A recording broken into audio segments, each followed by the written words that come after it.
जय हिंद दोस्तों। मैं अंकित हूँ और मैं हर महीने आपके लिए मुख्यमंत्री संवाद का डिटेल वीडियो लाता हूँ। इस महीने भी व्हाट्सएप के माध्यम से जब मुख्यमंत्री महोदय ने हमको ये पीडीएफ भेजी 12 पेज की, उसका संक्षिप्त में क्या क्या उन्होंने डिस्कस किया है, किन मुद्दों पे उन्होंने फोकस किया है, मैं आपको ये बताऊंगा, जिससे आपको ये पता चल जाए कि आपके मुख्यमंत्री ने आपके लिए कितना काम किया है उत्तराखंड में। और जो उत्तराखंड के 4 बड़े बड़े मुद्दे हैं उस पर कितना एक्शन हुआ है, कितना काम किया गया है, इसके बारे में मैं वीडियो के लास्ट में बताऊंगा। अब देखो, जो मुख्यमंत्री जी ने मेन फोकस किया है 2022 की महत्वपूर्ण उपलब्धियों में, तो उन्होंने सबसे पहले लिखा है कि मजबूत व धर्मांतरण कानून। अच्छी बात है, ये विकास से रिलेटेड नहीं है, ये सांस्कृतिक का मुद्दा है, इसका उन्होंने जिक्र किया है। महिलाओं को मिला 30% आरक्षण। ये पहले से आरक्षण था, हाईकोर्ट ने रोक लगा दी थी, सुप्रीम कोर्ट के माध्यम से कुछ भी करके उन्होंने फिर से महिलाओं को, उत्तराखंड की महिलाओं को 30% आरक्षण दिया है। उसके बाद उन्होंने डिस्कस किया है कि ऋषिकेश कर्णप्रयाग रेल परियोजना का निर्माण कार्य चल रहा है, समान नागरिकता संहिता की बात की है। और दूसरा इन्होंने कहा है कि हमने क्या किया है, रोपवे परियोजनाओं का शिलान्यास किया है। और मेन फोकस में इनका ये कि 80,000 महिला बालिकाओं को उन्होंने नंदा गौरी योजना का लाभ दिया है। साथ ही साथ उन्होंने कहा कि जिस तरह से 2022 में भ्रष्टाचार भर्तियों में हुआ है, तो उसका कहीं बैलेंस करने के लिए उन्होंने ये कहा कि 7,000 से अधिक भर्ती पदों पे हमने प्रक्रिया जारी कर दी गई है। और ये 2 लाख से अधिक विद्यार्थियों उन्होंने क्या किया है, मुफ्त टैबलेट बांटे हैं। ये उनका मुख्य कार्य में उन्होंने उपलब्धियां अपनी दिखाई है। दूसरा इन्होंने जो जिक्र किया है वो है कि 1905 सीएम हेल्पलाइन है, हो सके मैं इसके डिटेल वीडियो बनाऊंगा। ये हेल्पलाइन जो सीएम हेल्पलाइन 1905 है, इसमें आप अपनी शिकायत दर्ज करा सकते हैं और अपनी समस्याएं बता सकते हैं। तो और ये कह रहे हैं कि हम 15 दिन के अंदर कोशिश करेंगे, साथ साथ इस तरह इसकी समीक्षा हो और जल्दी से जल्दी समाधान हो, और एक फीडबैक बना के शिकायतों का क्या है निपटारा जल्दी से जल्दी करेंगे। और साथ ही साथ इन्होंने ये भी कहा है कि ये पोर्टल एक औपचारिक न रहकर जन समस्याओं का समाधान में कारगर माध्यम बने। और आपको ध्यान होगा कि जब विजय बहुगुणा जी मुख्यमंत्री थे, उन्होंने भी एक समाधान पोर्टल लाया था, काफी अच्छा चला था वो अभी है या नहीं है कुछ पता नहीं, लेकिन ये इन्होंने एक फोन के माध्यम से शिकायत सुनने के लिए शुरुआत की है, इसका भी इन्होंने जिक्र किया है। ये अपनी महत्वपूर्ण उपलब्धियां गिना रहे हैं इसमें। दूसरा इन्होंने ये कहा है कि हम राज्य में 50,000 पॉली हाउस बनाने की घोषणा की, ये बनाए जाएंगे आगे नवाडा के सहयोग से। और इन्होंने एक और फोकस किया है कि सरकार द्वारा 10,000 मीट्रिक टन मंडुआ न्यूनतम समर्थन मूल्य पर खरीदा जाएगा। और बाकी इन्होंने इसका उपलब्धियां बताई कि किस तरह से पॉली हाउस बनता है। साथ में अब 2 दिसंबर की चल रहा था, दिसंबर आते आते कोरोना बढ़ रहा था, या उसका माहौल बनाया जा रहा था कोरोना का, और ये सब तमाम मीडिया यही कह रही थी कोरोना कोरोना फिर से आ गया है। तो उन्होंने भी इसके बारे में जिक्र किया है कि उत्तराखंड सरकार कोरोना से लड़ने के लिए पूर्णतः तैयार है।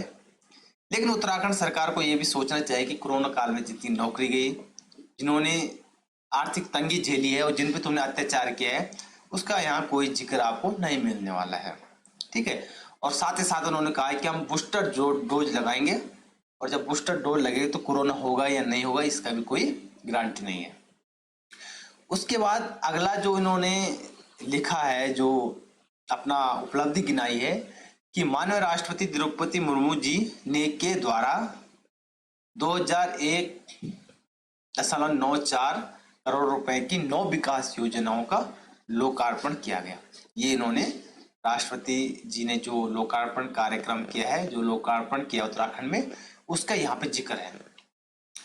उसके बाद विंटर लायन जो फेस्टिवल हुआ उसका 2022 में मसूरी में, उसका उन्होंने जिक्र किया है। शायद ये भी कोई विकास कार्य होगा, इससे उत्तराखंड का विकास में सहयोग मिलेगा, इसका भी उन्होंने जिक्र किया है।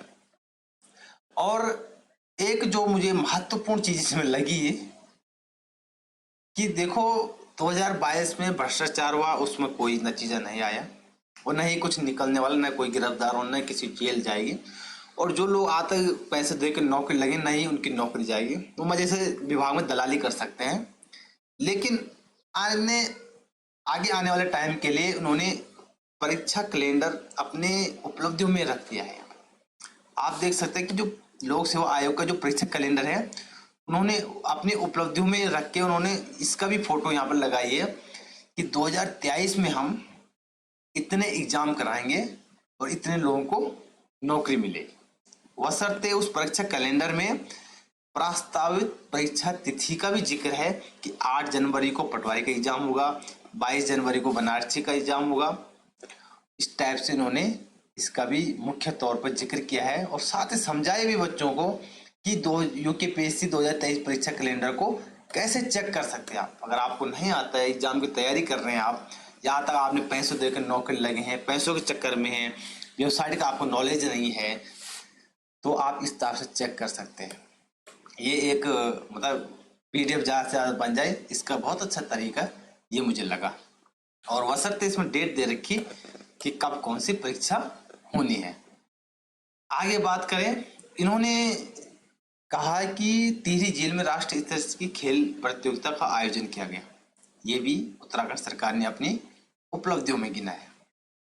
और इन्होंने एक जो लास्ट में महत्वपूर्ण जो डिस्कस किया है जिस बात का, वो किया उन्होंने कि स्वास्थ्य क्षेत्र में उन्होंने काम किया है। 13 जिलों में 604 नए सामुदायिक स्वास्थ्य अधिकारियों CHO की नियुक्ति पत्र दिया। इससे मैं संतुष्ट हूँ। अगर इन्होंने ये काम किया है और 600 नए CHO मिले हैं तो इस काम से मैं काफ़ी संतुष्ट हूँ। इसको मैं कहूँगा कि माननीय मुख्यमंत्री जी ने ये बहुत सराहनीय कार्य है। और CHO की नियुक्ति के साथ साथ उत्तरकाशी या पिथौरागढ़ जो बैकवर्ड साइड के जिले हैं, सीमांत क्षेत्र है हमारे, स्वास्थ्य के क्षेत्र में जो बैकवर्ड है, भले एजुकेशन में वो आगे हैं, लेकिन उन क्षेत्रों को आप मशीन और डॉक्टर को भी प्रोवाइड कराएं, डॉक्टरों की भी नियुक्ति कराएं, अच्छे से क्वालिफाइड डॉक्टर वहां रखें।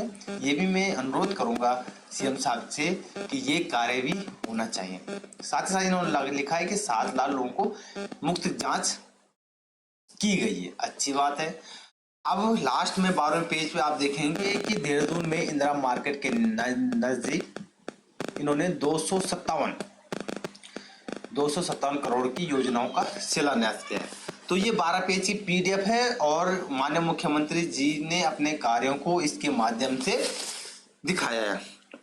अब मैं थोड़ा आपको याद दिला दूं कि 2022 में उत्तराखंड में क्या मुद्दे हर किसी की जुबान में थे और उसमें क्या काम किया है।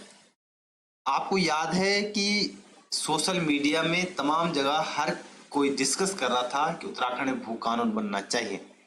क्या भू कानून के लिए उत्तराखंड में कुछ काम हुआ? जवाब आप दे सकते हैं। 2022 की तमाम भर्तियों में भ्रष्टाचार हुआ, रद्द हुआ। और ये भी कहा गया कि उससे पहले जितनी भर्तियां हुई है और जो लोग नियुक्ति पा चुके हैं उन लोगों जो आज सरकारी नौकरी है, मतलब वो लोग पैसों देकर नौकरी लगे, इतने लोगों को सरकारी नौकरी से हटाएगा, भ्रष्टाचारियों को, दलालों को। इस पे क्या काम हुआ ये आपको हमें बताएं। दूसरा ये है कि आपको 2022 में कुछ लोगों को नौकरी से निकाला गया था जो बिना पैसों के लगे थे और मेरिट बेस पे लगे थे। क्या आपको उनका पता है? आप हमें खुद बता सकते हैं। और तमाम जगह जो लोग बिना किसी विज्ञप्ति और आरक्षण का लाभ किए हुए सरकारी नौकरी कर रहे हैं आज की डेट में, या अस्थायी तौर पे नौकरी कर रहे हैं, आउटसोर्स के माध्यम से नौकरी कर रहे हैं पैसों देके, वो अच्छे ढंग से नौकरी कर रहे हैं, लेकिन जो लोग मेरिट बेस में नौकरी लगे हैं उनकी नौकरी आज भी असुरक्षित है। इसके लिए कोई काम हुआ है, नियमितीकरण की कोई पहल हुई, आप इसके बारे में खुद बता सकते हैं। और क्या महिलाएं उत्तराखंड में सुरक्षित है?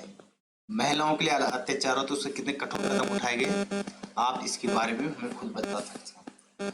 और लास्ट में आपसे कहूंगा कि मैंने अमेजन पे एक पहाड़ी टोपी का लिंक आपके लिए भेजा है। अगर आप पहाड़ी टोपी खरीदने के शौकीन है तो नीचे मैंने लिंक दिया हो, आज वहां से खरीद कर आप ऑफर का लाभ उठा सकते हैं। धन्यवाद। जय हिंद।